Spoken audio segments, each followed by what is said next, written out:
En esta temporada seguiré los pasos de 3 hombres que viajaron por todo el mundo en busca de tesoros perdidos.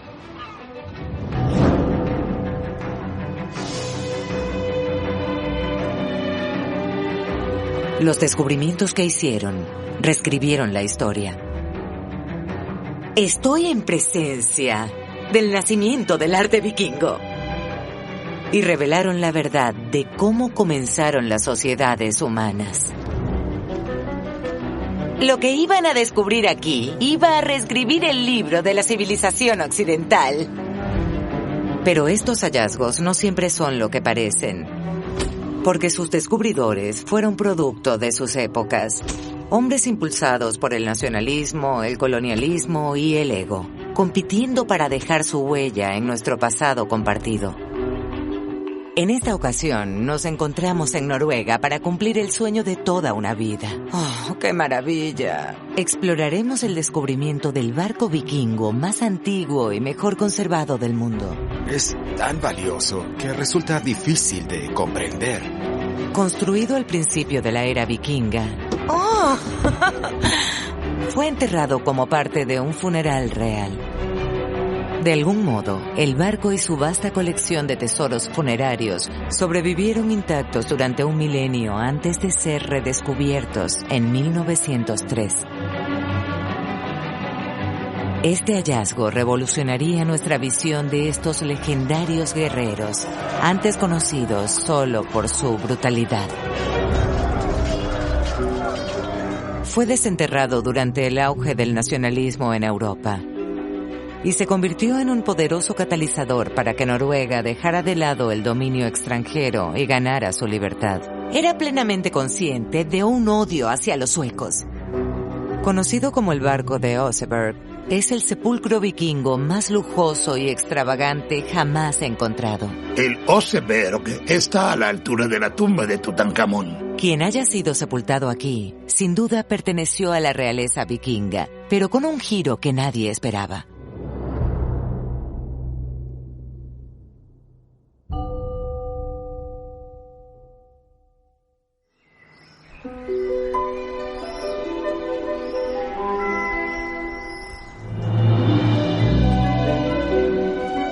El 10 de agosto de 1903, el director del Museo Nacional de Antigüedades de la Universidad de Oslo se encontraba en esta remota granja, a más de 100 kilómetros de su oficina. Este tranquilo y modesto profesor sueco fue persuadido por el propietario del terreno para que investigara un misterioso montículo, porque él estaba convencido de que contenía algo extraordinario. Resultó que tenía razón. Para el profesor, este sería el hallazgo de su vida. Pero incluso él nunca habría podido imaginar lo significativo que sería cuando la excavación comenzó un año después. Lo que las excavaciones posteriores revelaron no fue algo simplemente bien conservado. Después de más de 1000 años en el suelo, también nos mostró un nivel de artesanía y arte, de una belleza tan sofisticada e intrincada, que transformaría radicalmente nuestra comprensión de una de las culturas verdaderamente legendarias de la historia.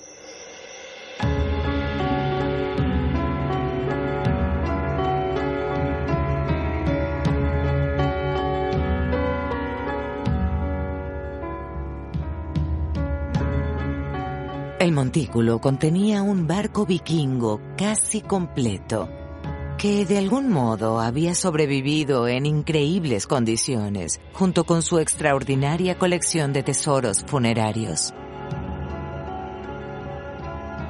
Conocido como el barco de Oseberg, sus delicadas tallas y su elegante diseño transformarían por completo la reputación de los vikingos como salvajes despiadados. Desde finales del siglo VIII hasta principios del XI, los vikingos zarparon de su tierra natal escandinava para conquistar gran parte de Europa. Su objetivo principal era establecer rutas comerciales a lo largo de su imperio, pero grupos invasores se dieron a conocer como temidos asesinos, empeñados en saquear oro, esclavos y mujeres. Ahora, el barco de Oseberg contaría una historia muy diferente. Esa historia comienza aquí, en el Museo Histórico de Oslo, abierto al público por primera vez en 1904.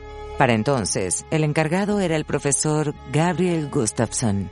Se había mudado a Noruega desde su Suecia natal en 1900 para asumir el prestigioso empleo de director de antigüedades en el museo, luego alojado en las instalaciones de la Universidad de Oslo.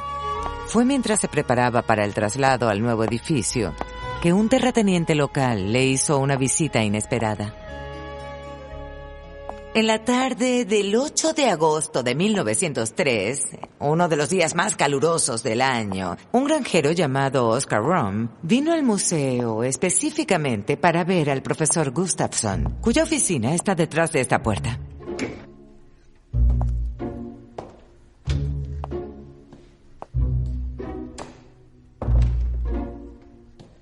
Casualmente era el 50º cumpleaños de Gustafsson, pero estaba bastante absorto en la desalentadora tarea de reubicar toda la colección del museo en el nuevo edificio. Y cuando fue interrumpido por un granjero balbuceando sobre un barco vikingo enterrado en su propiedad, al parecer Gustafsson no estaba muy impresionado. Este es el relato de Oscar Rom de la reunión. El profesor no levantó la mirada, parecía muy cansado en ese momento. Solo se limitó a decir, sí, todos dicen eso. Pero luego, Oscar sacó de su bolsillo un pedazo de madera del tamaño de este lápiz. Estaba intrincadamente tallado en roble e incrustado con plata, parte del timón de un barco antiguo. De repente, Gustafsson estaba bastante interesado en esto.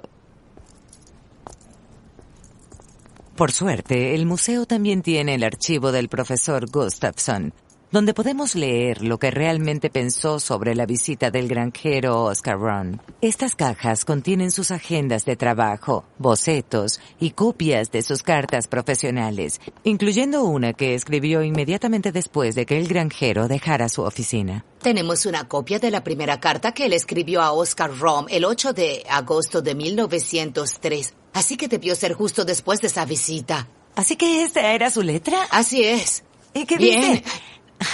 En el montículo probablemente hay una tumba de la época vikinga que es de importancia científica.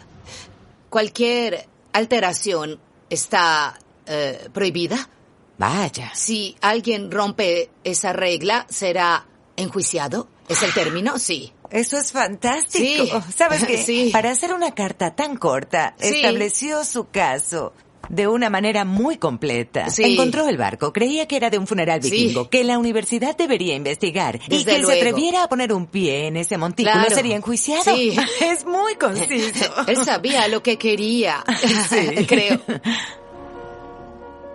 Excavar un barco vikingo fue una oportunidad casi inaudita para averiguar más sobre un pueblo cuya temible reputación surgió de uno de sus primeros ataques.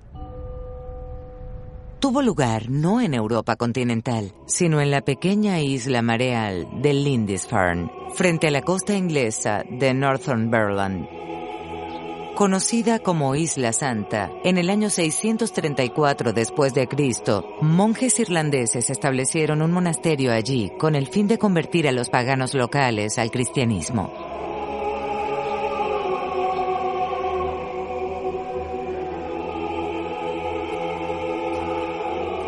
Esto se transformó en el centro de la fe cristiana en el norte de Inglaterra y en un modelo de civilización en toda Europa.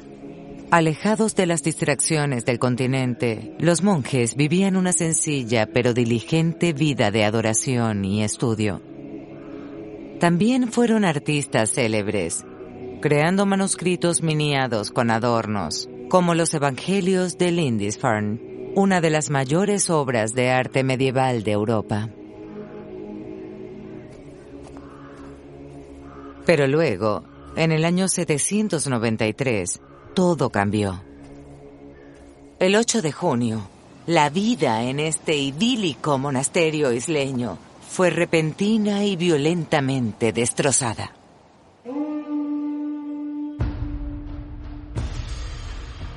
Barcos de aspecto extraño aparecieron en el horizonte. Los monjes no habrían tenido idea de a quién pertenecían o por qué habrían llegado, hasta que desembarcaron en la orilla. Los invasores vikingos atacaron por la playa y asaltaron el monasterio, sirviéndose de valiosas reliquias religiosas de oro, plata y joyas.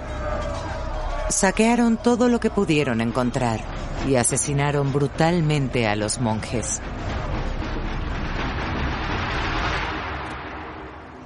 El ataque causó conmoción en el mundo cristiano.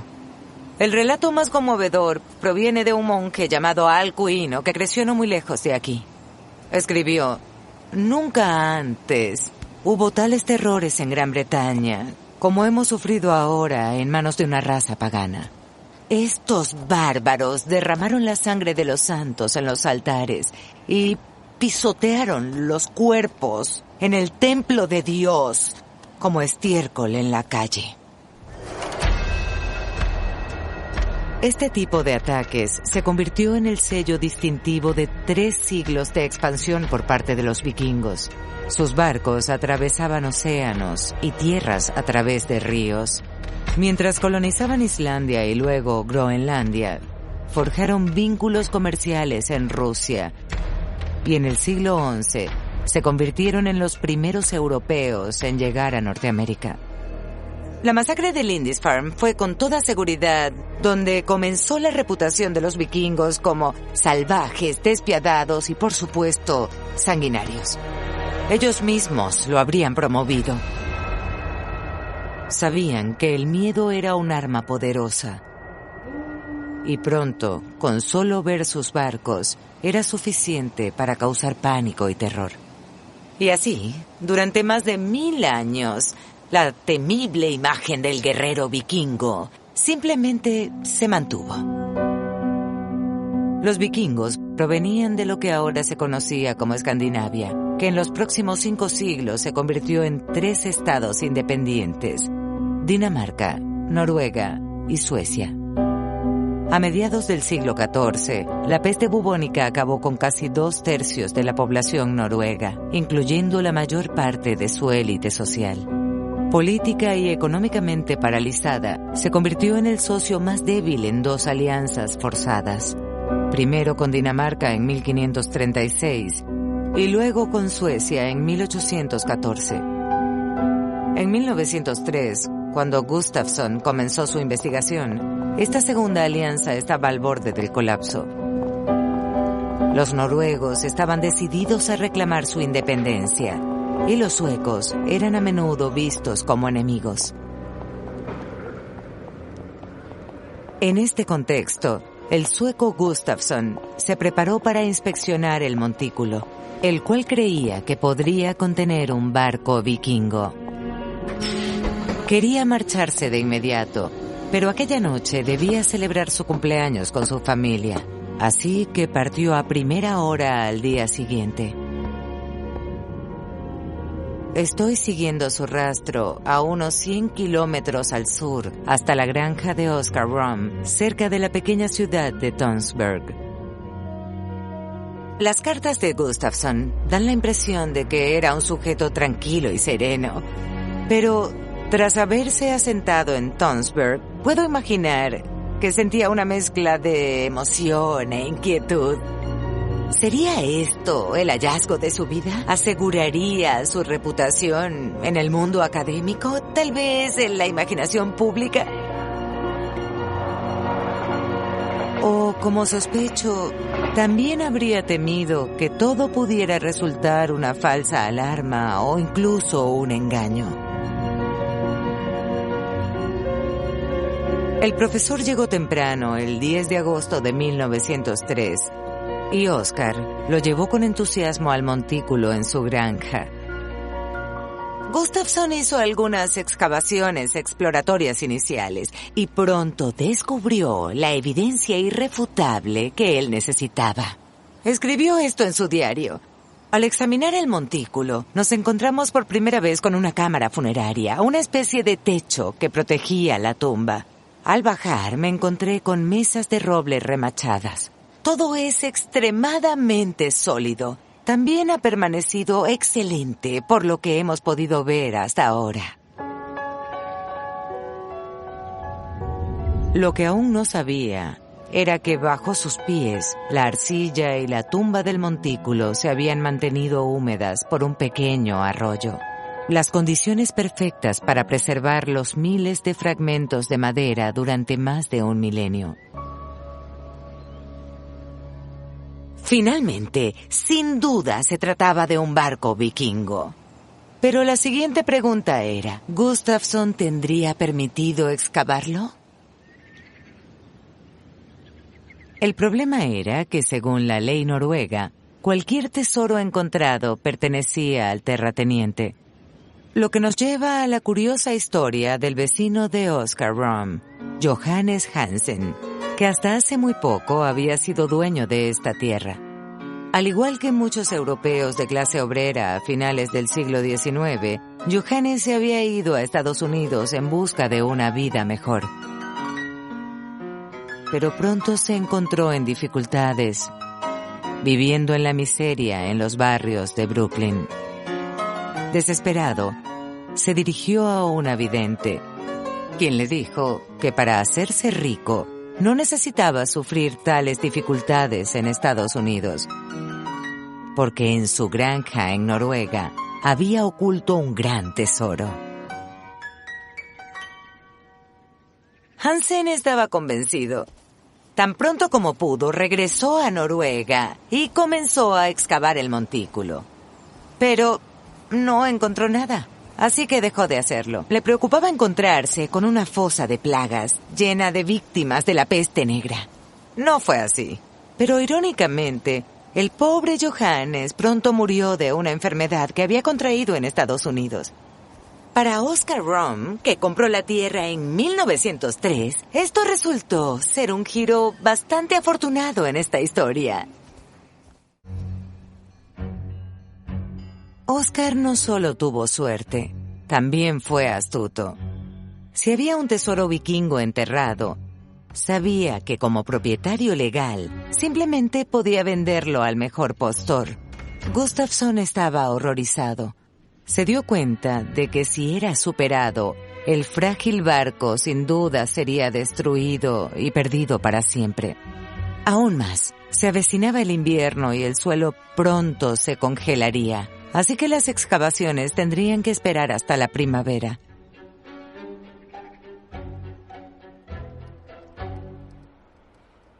Durante el invierno, Gustafson habría examinado los registros de un hallazgo vikingo desenterrado apenas 20 años antes, ofreciendo el brillo de esperanza de que gran parte de su barco se habría mantenido intacto. A unos 24 kilómetros, 2 hijos de un granjero habían estado excavando en el suelo congelado de un montículo similar e hicieron el descubrimiento más increíble. Fue uno de los primeros relativamente intactos barcos vikingos. El barco Gokstad estaba incompleto y dañado, pero lo que realmente importaba se encontraba en su centro, un esqueleto humano. Los huesos provenían de un hombre del siglo IX. Pudo haber sido un jefe. Parece que murió a causa de las heridas sufridas en batalla. Y pues miren estos huesos, son enormes. Era una verdadera montaña humana, un verdadero guerrero vikingo. A finales del siglo XIX, el nacionalismo estaba creciendo en toda Europa. Noruega estaba desesperada por la independencia y el descubrimiento de este guerrero era un modo de reclamar parte de su heroico pasado. También fue una época en la que las naciones afirmaban su identidad a través de la exploración, incluyendo una feroz competencia para ser la primera en llegar al Polo Norte. Para el intenso orgullo de Noruega, también tuvieron un gran contrincante en esta carrera. Cuando este sujeto, Fridtjof Nansen, regresó de su intento en llegar al Polo Norte en 1895, fue inmediatamente aclamado como un héroe nacional. La apuesta de Nansen por el Polo Norte se había quedado corta, pero llegó más al norte que nadie en la historia, lo que fue suficiente para que Noruega lo declarara una leyenda viviente. Y el mejor modo de lograrlo era retratarlo como una versión actual de otro gran héroe marinero, el rey vikingo Olaf Tryggvason. Para probarlo, basta mirar esta ilustración. Muestra al rey nórdico Olaf enfrentando a Sigrid, la altiva de Suecia. Fue publicado en Noruega alrededor de 1900. Ahora, miren esta foto de Nansen, que fue tomada casi al mismo tiempo. Es bastante llamativo. Si los pones uno al lado del otro, es como un reflejo. Esto en verdad parece demostrar que en ese momento había un deseo insaciable por parte del pueblo noruego de conectarse de nuevo a sus raíces vikingas.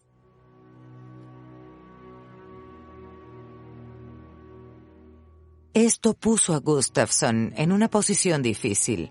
Él era un sueco a punto de excavar un tesoro noruego invaluable.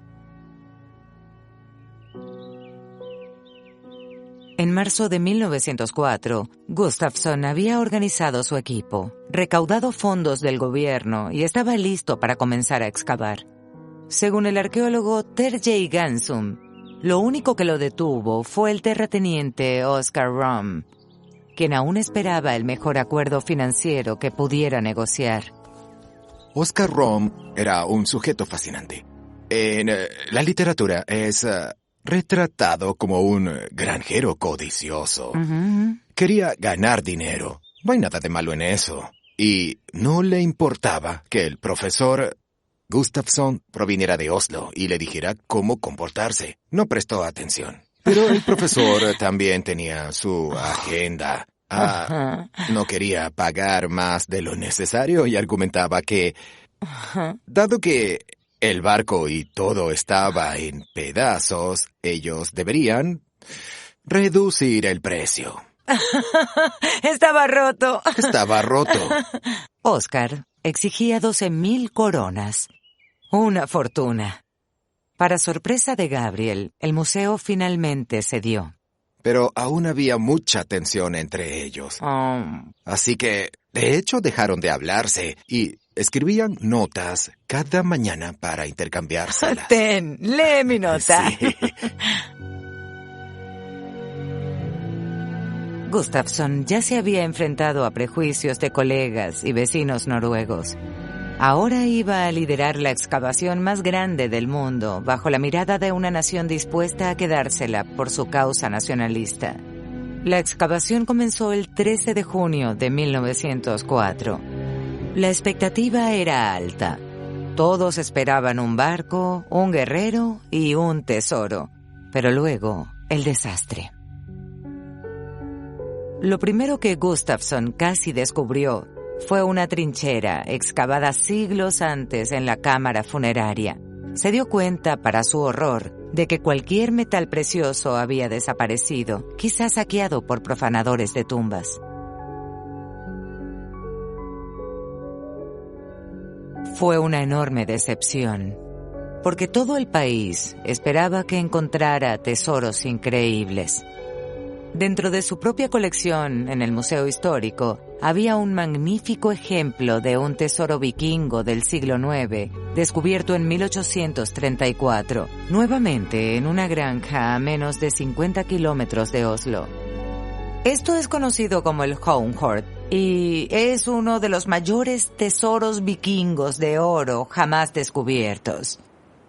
Aquí hay 2,5 kilogramos de oro. Y este hallazgo nos dice mucho.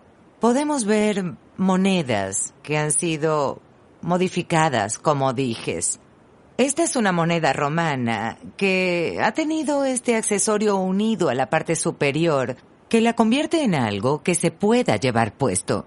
Esta hermosa colección de objetos nos dice que los vikingos llegaron tan lejos como Bizancio-Constantinopla, que tuvieron estos contactos con las islas británicas, la Inglaterra anglosajona, la Irlanda celta. Entre estas cuentas, puedes encontrar corales del Océano Índico. Es una representación de Asia. Estos son hallazgos que vienen de todo el mundo conocido.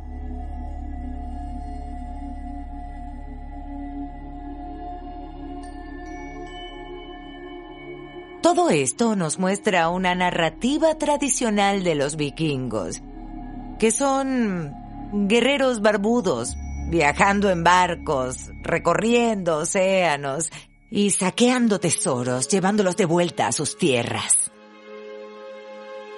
Esta idea de los vikingos había durado por siglos, pero ahora estaba a punto de transformarse.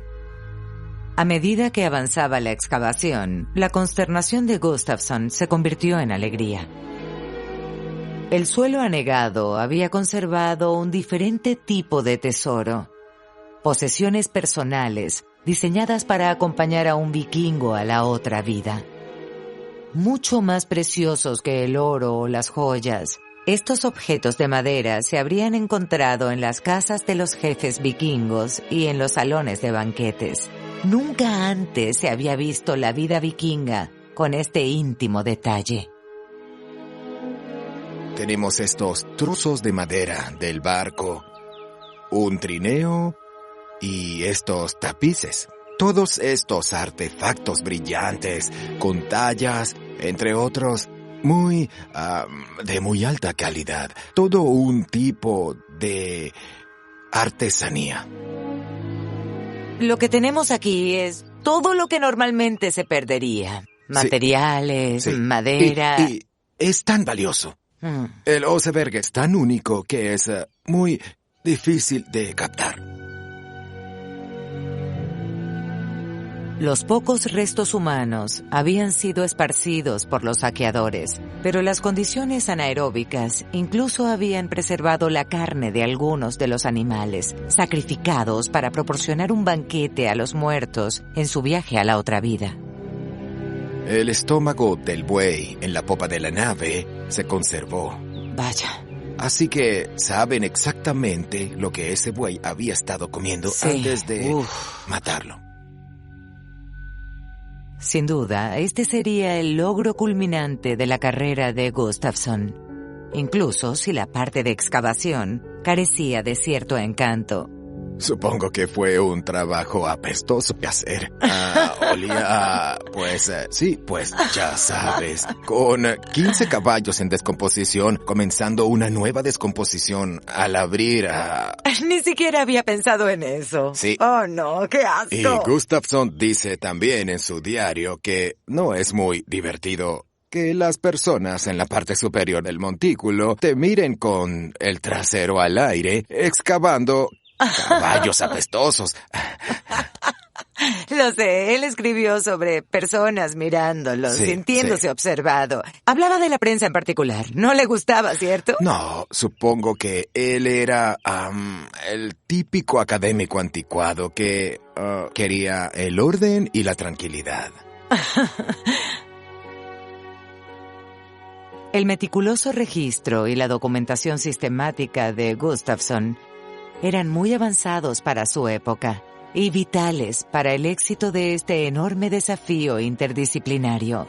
Las prácticas que lideró para la excavación de Oseberg se estudiarían durante décadas. Algunas aún se usan en la actualidad. Es el primer arqueólogo en Noruega que utiliza papel milimetrado para obtener documentación precisa. También es uno de los primeros en usar la fotografía. Sí. Por lo tanto, deberíamos estar muy contentos de que Gustafsson se hiciera cargo. Él era consciente de lo mucho que esto significaría para el futuro. Durante 115 años, parecía que nunca se encontraría ningún otro barco vikingo tan significativo. Pero en el otoño de 2018, los arqueólogos estudiaban un asentamiento vikingo conocido cuando detectaron el esquema inconfundible de un barco. ¿Podría ser este hallazgo tan rico como el Oseberg?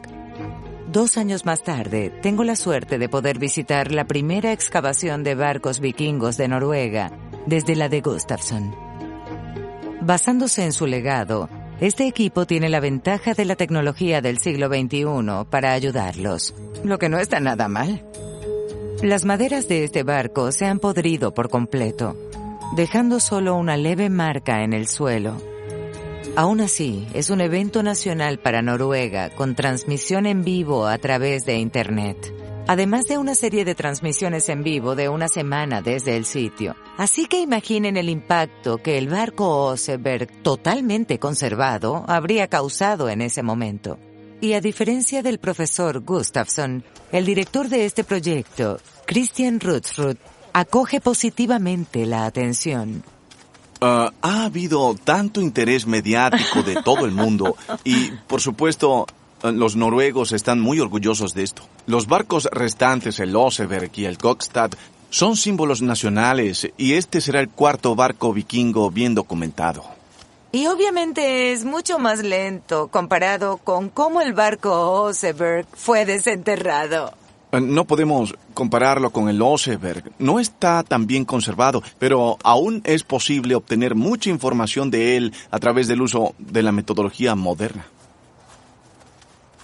Utilizando una técnica llamada fotogrametría, se creará un modelo digital 3D del barco, combinando fotografías de las marcas dejadas por las maderas en el suelo. Esto es muy interesante. La mayoría de estas partes negras o parduzcas del suelo son de madera desintegrada. Habrían sido parte de la cámara funeraria en el segmento superior. Así que tenemos el techo de la cámara funeraria. Eso creo, pero de lo que estoy seguro es que se trata de una especie de individuo de alto nivel como un rey o una reina. Santo Dios. Supongo que esto es lo que se siente estar en un momento de la historia. Cuando leí sobre cómo Gustafsson encontró el Oseberg y todo lo que pudo haber pasado por su mente mientras raspaba capa por capa a través de la tierra y la revelaba, y ahora estoy aquí viendo esto. A solo 7 semanas de una excavación que se espera dure unos 5 meses, nuevos descubrimientos ocurren casi a diario. Aquí abajo tenemos algo muy frágil. De hecho, se puede ver los restos de algunos huesos. Sí. Y son los huesos de un animal grande, de un caballo o tal vez de un buey. Pues está en buenas condiciones. ¿Qué harían si empiezan a sacar huesos humanos de esta magnitud? Oh, sí, eso sería increíble, porque así podríamos obtener muestras de ADN y acercarnos mucho más a la persona enterrada aquí. Centímetros debajo de mis rodillas se encuentran los huesos de un rey vikingo que podríamos reconstruir estudiando su ADN. Podríamos. Analizar el ADN de una realeza vikinga desbloquearía una gran cantidad de información sobre su linaje, a dónde viajaron, incluso su apariencia física. Pero después de 115 años, el trabajo vanguardista de Gustafsson en el Oseberg aún desempeña un papel importante en esta innovadora excavación. Es el barco mejor documentado que tenemos. Por lo tanto, hizo muchos dibujos de los cuales son una gran información y creo que nos sirve de referencia. Consultamos estos dibujos, los comparamos, por supuesto, pero él no podía hacerlo digitalmente y esa es la gran diferencia. Sin madera a su disposición, la capacidad de crear un modelo digital en lugar de una reconstrucción física significa que este equipo se ahorrará la tarea casi imposible que Gustafsson enfrentó, ya que su barco vikingo estaba roto en 1000 pedazos. Fueron llevados a la fortaleza de Akershus en Oslo para secarlos lentamente antes de que Gustafsson pudiera incluso comenzar un trabajo de reconstrucción sin precedentes. Para tener una idea de la gran escala de esta operación, visité la fortaleza con el especialista en barcos vikingos Knut Paschal, quien ha pasado años estudiando y documentando el barco de Oseberg. ¿de dónde sacaron exactamente los pedazos del barco? Bueno, la verdad no sabemos exactamente en cuál sótano fue, pero era parte de este castillo. ¿Pero por qué él eligió este lugar?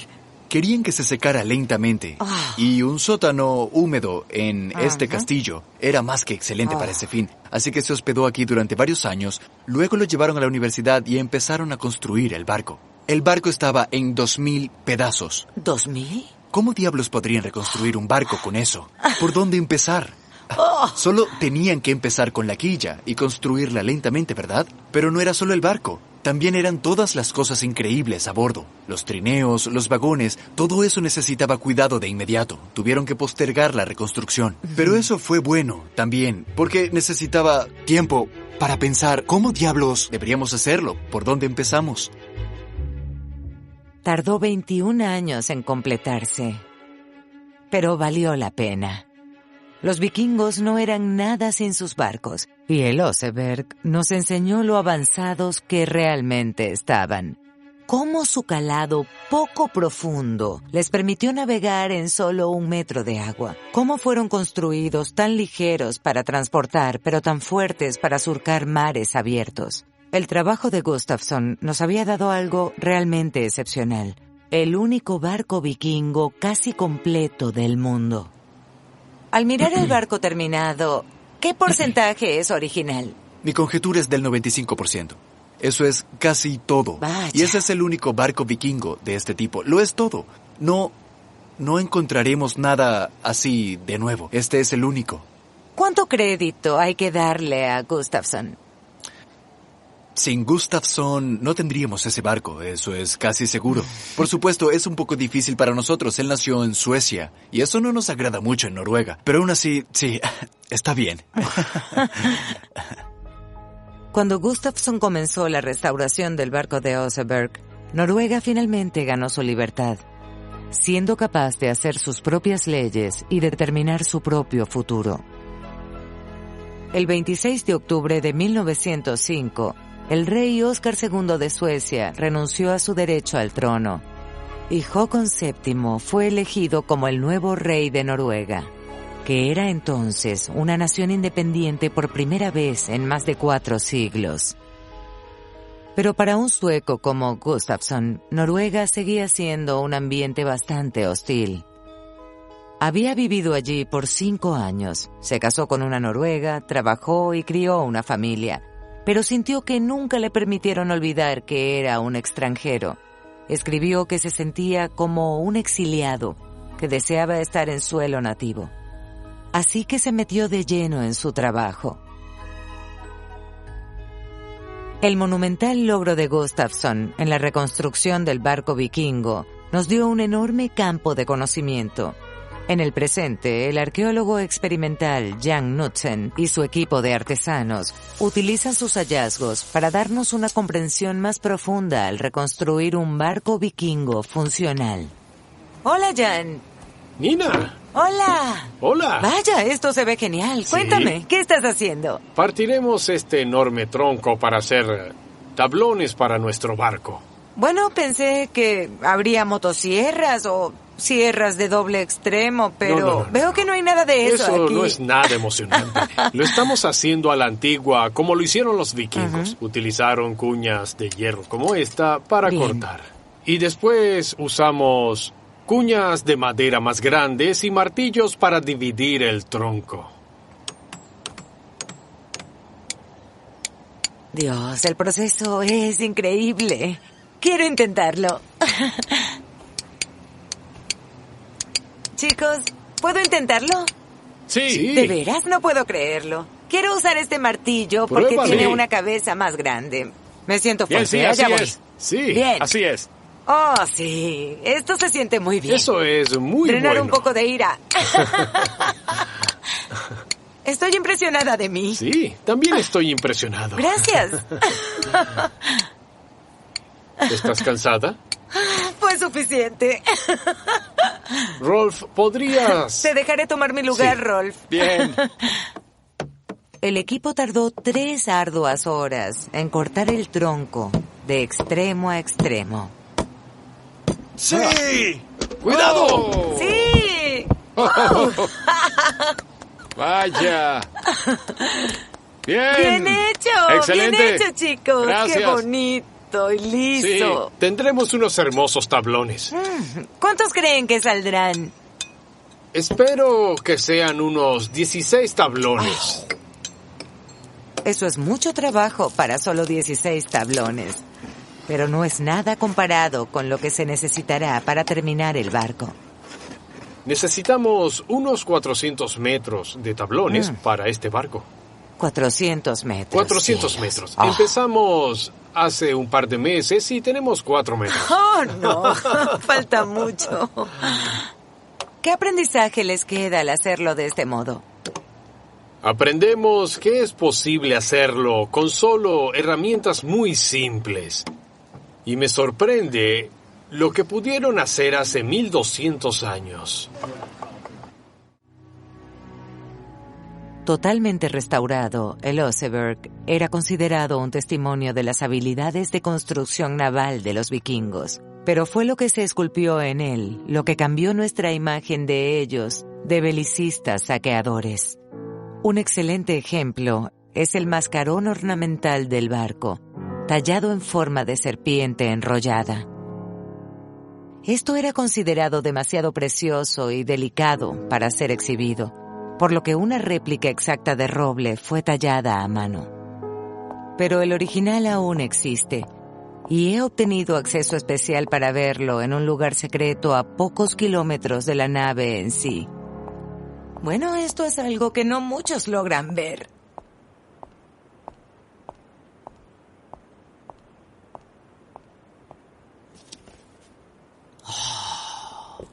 Oh, qué maravilla. Dios, sigo teniendo que recordarme a mí misma que esto es madera de 1200 años de antigüedad. Esto nunca sobrevive. Está intacto. Y es muy hermoso. El modo en que tallaron la serpiente tan profundamente. Y miren esto. Miren esto. Es la ondulación de la serpiente que va en todos los sentidos. Esto le da una dinámica. Parece que se moviera, que se retorciera. Es una talla hermosa. Es un objeto hermoso. Y si esto es solo una muestra de lo que está por venir, no puedo esperar a ver el barco entero.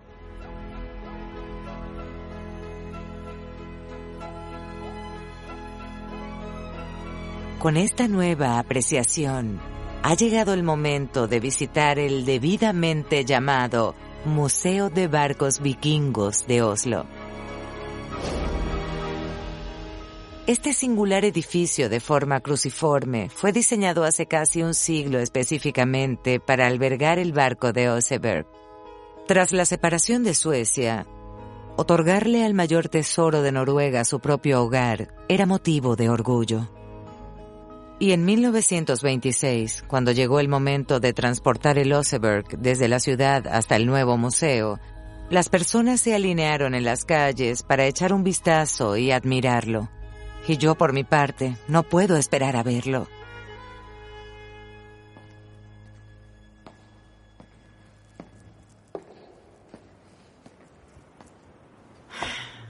Este realmente es un momento cautivador.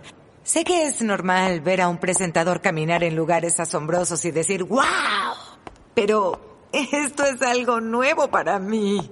Se siente tan especial ver este barco en persona. No lo puedo creer y luce como si lo hubieran hecho ayer. Ya entiendo por qué la gente pensaba que podría ser falso. Está en excelentes condiciones. Como si pudiera navegar fuera de esta habitación justo ahora. Lo primero que llama la atención es la forma. Sus elegantes y amplias curvas. Con poco más de 20 metros, es de hecho más corto que los típicos barcos largos, quizás porque, como uno de los primeros construidos, fue modelo para posteriores diseños. Y luego comienzas a deleitarte con los detalles. Vaya, las tallas increíblemente intrincadas en la proa y la popa. Vaya, el tallado es realmente increíble. Es muy bonito. La artesanía es verdaderamente excepcional. Este diseño se conoce como estilo de Oseberg. Es el primero de 6 períodos de arte en la era vikinga. Pero también se conoce como el estilo de bestia de agarre, porque en todo esto se pueden ver criaturas entrelazadas, enroscándose entre sí. Hay serpientes y dragones que extienden sus patas, tocándose entre sí y a su entorno. Es muy emocionante pensar que estoy en presencia del nacimiento del arte vikingo. Los primeros vikingos nos dejaron poco en forma escrita, así que el simbolismo de estas tallas se ha perdido. Pero el relativo aislamiento de Escandinavia con el resto de Europa permitió que su visión precristiana del mundo, en la que los animales y la naturaleza jugaban un papel importante, sobreviviera mucho más tiempo. Las sagas e historias transmitidas verbalmente nos dicen que las serpientes y los dragones eran especialmente importantes y que los barcos eran algo más que transporte. Estaban imbuidos en cualidades espirituales. Por lo tanto, estas figuras sin duda representan una unión de esas mismas creencias. Aún no puedo creer el estado de esto. En serio, no lo puedo creer.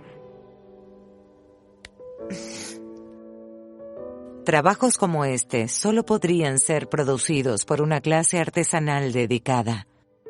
Los vikingos no solo robaban los tesoros de otras personas, sino que valoraban la belleza lo suficiente como para crear los suyos. Esto por sí solo ayudó a redefinir nuestra visión de ellos.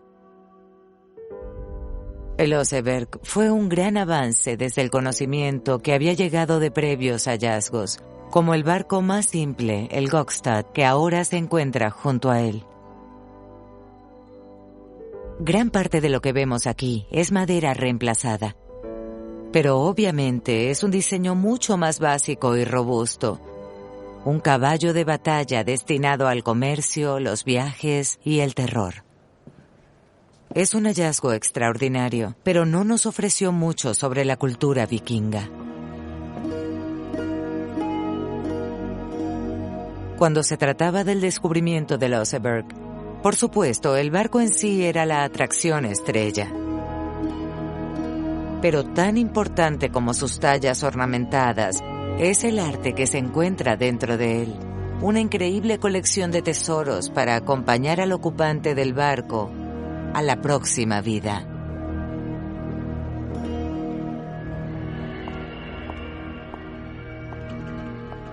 El barco de Oseberg es sorprendente, pero miren esto. Es un carruaje y debo seguir pellizcándome para recordar que esto es madera. Esto fue enterrado hace 1200 años, pero ya era antiguo para entonces. Era una preciosa antigüedad. Lo que es realmente fascinante para mí es el tallado. Solo miren los detalles. Y este es para los amantes de los gatos, porque en toda la parte trasera del carruaje se pueden ver gatos superpuestos entre sí. Es muy posible que esto sea una referencia al carruaje de Freya, la diosa Freya, porque según la mitología, su carruaje era tirado por gatos. Desde los cuervos de Odín hasta el monstruoso lobo Fenrir, los animales tienen una fuerte presencia en la mitología nórdica. Al frente tenemos al héroe Gunnar en un pozo de serpientes, donde se pueden apreciar todas las serpientes retorciéndose y atacándolo. En realidad, trae drama al increíble arte vikingo. Estas tallas muestran una mitología compleja, mucho más que una simple cultura guerrera, haciéndose eco de las grandes civilizaciones de la antigua Grecia y Roma. Y este carruaje es solo un elemento en una colección de más de 700 piezas. Una cifra abrumadora, muchas de ellas decoradas y talladas en el mismo estilo de bestia de agarre. Desde las intrigantes bisagras de latón del llamado cubo de Buda hasta un collar de perro que parece comprado ayer. Lo que es verdaderamente emocionante sobre la gama de objetos que salieron del entierro del barco de Oseberg son las ideas que nos dan sobre la vida vikinga diaria. Miren esto, es un cofre para sostener la ropa. Es de estatus alto, pero son cosas que se encuentran en una casa vikinga. Hay zapatos, verdaderos zapatos vikingos. Y estos muebles, 6 camas fueron puestas en el barco, así como la única silla vikinga sobreviviente. Y encontramos textiles que nunca sobreviven en el registro arqueológico. Y aún así tenemos agujas y cosas para hilar lana e incluso pequeñas bolas de hilo.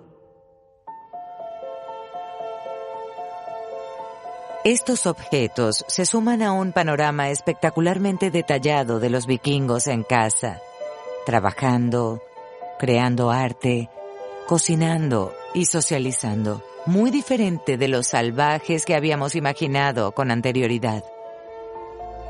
Al restaurar la honorable ascendencia del país, el barco de Oseberg y sus tesoros dieron a Noruega la confianza para mantenerse orgullosa como nación, dispuesta a aprovechar al máximo las oportunidades del siglo XX.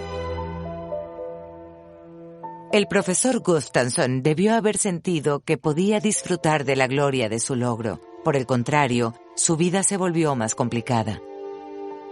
Realmente, al hacer el descubrimiento vikingo más importante de la historia, Gustafsson se había encontrado en una situación imposible. Por una parte, estaba totalmente encantado con su hallazgo. Por la otra, estaba bastante preocupado por la explotación nacionalista tan agresiva del mismo. Había regalado a Noruega su mayor tesoro cultural y se mantuvo silenciosamente leal a su hogar adoptivo, pero ni siquiera eso fue suficiente.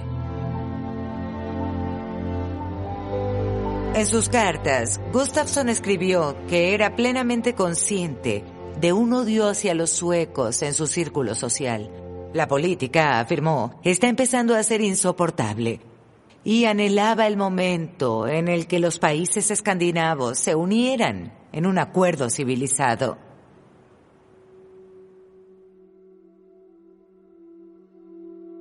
Mientras Gustafsson se dedicaba a los trabajos de restauración, el Oseberg presentó al mundo otra revelación. Esta vez vino de los restos humanos.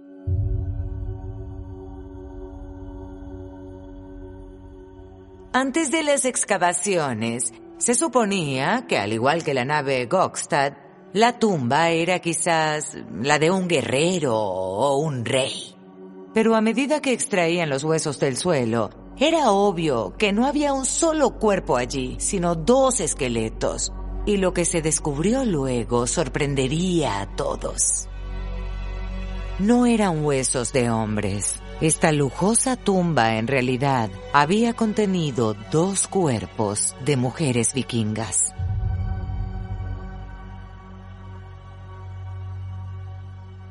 Marianne Mohan ha estudiado estos restos mientras investiga el papel desempeñado por las mujeres en la sociedad vikinga. ¿Cuál fue la reacción del público al descubrir que se trataba de mujeres? Fue significativa, muy significativa. El descubrimiento de este entierro fue en un momento en que la era vikinga era un gran acontecimiento y había todo un deseo de vincular la era vikinga hasta la Noruega actual mediante la búsqueda de un pasado glorioso. La noticia de que los huesos eran femeninos se produjo cuando la fiebre nacionalista de Noruega alcanzó su apogeo. Muchos creían que una de estas mujeres debió haber sido la reina Åsa, abuela del rey Harald, la primera gobernante de una Noruega unida en el siglo IX. Encajaba con la narrativa de lo que querían. Oye, esta es una reina del pasado, ¡qué poderosa era! La conjetura era que el extravagante funeral de la reina Åsa había incluido el sacrificio de una esclava, que luego fue enterrada con ella. Pero en 2007, el análisis científico moderno produjo otro giro sorprendente en la historia. La dentadura de la joven muestra evidencia de haber usado un mondadientes, que no era algo asociado a un esclavo. Las muestras tomadas de los huesos indican una dieta de alto estatus para ambos, pero también hay otros indicios como los zapatos son muy finos, así que ambos cuerpos muestran indicios de ser de personas de alto estatus. Incluso ahora que estamos conversando, esta idea de que las mujeres podrían tener un alto estatus, poder y ser conmemoradas de esta manera todavía no parece encajar. Tenemos una especie de narrativa de la sociedad vikinga como si fuera completamente dominada por hombres, pero eso no es lo que vemos en la arqueología.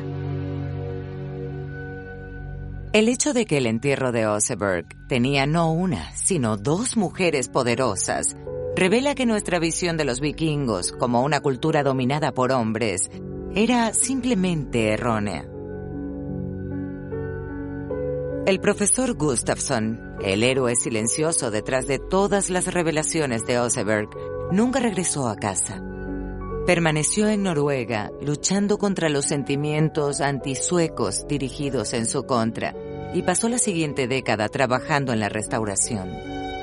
Su muerte en 1915 significó que nunca llegó a ver la nave completamente restaurada, pero tenemos que agradecerle por este descubrimiento único y las numerosas revelaciones vikingas que nos ha dado.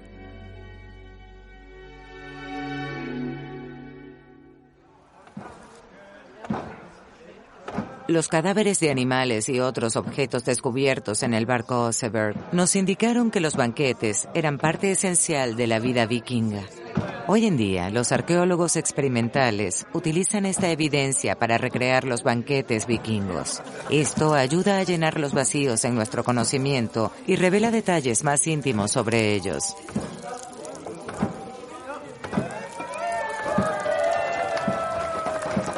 Pero también es un modo en que los noruegos expresan su profundo orgullo nacional.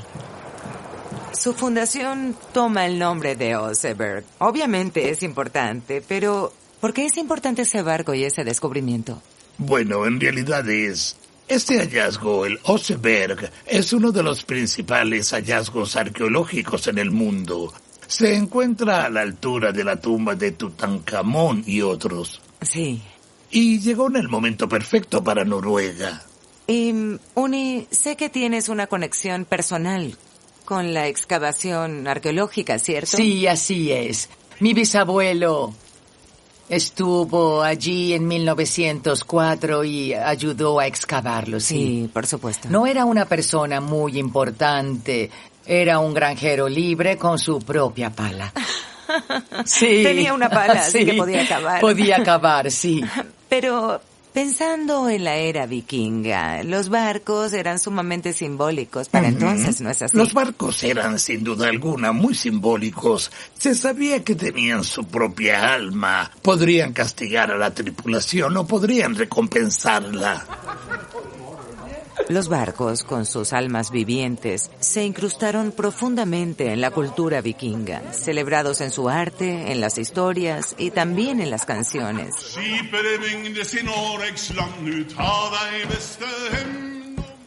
Desde los juegos hasta cómo comían y lo que llevaban puesto, es notable cómo el descubrimiento del Oseberg de Gustafsson aún nos brinda nueva información hoy en día. Eso fue fantástico. Mi experiencia final en Noruega es lo más parecido a un viaje a bordo del barco de Oseberg. Esta réplica fue construida por el equipo de Jan junto con la fundación de Thor y Uni en el año 2012. Muy bien, tripulación. ¿Están listos? ¡Sí! ¡Claro que sí! ¡Qué gran experiencia! Vamos por ello.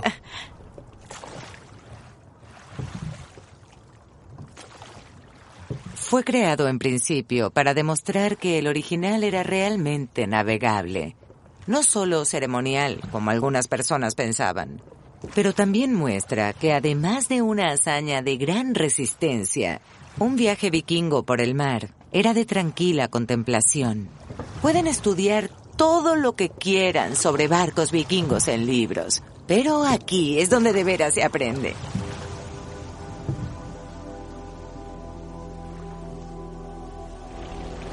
¿Qué tributo más apropiado podría tener un barco que navegó a través del océano del tiempo que mostrarnos lo equivocados que habíamos estado en nuestra percepción de los vikingos?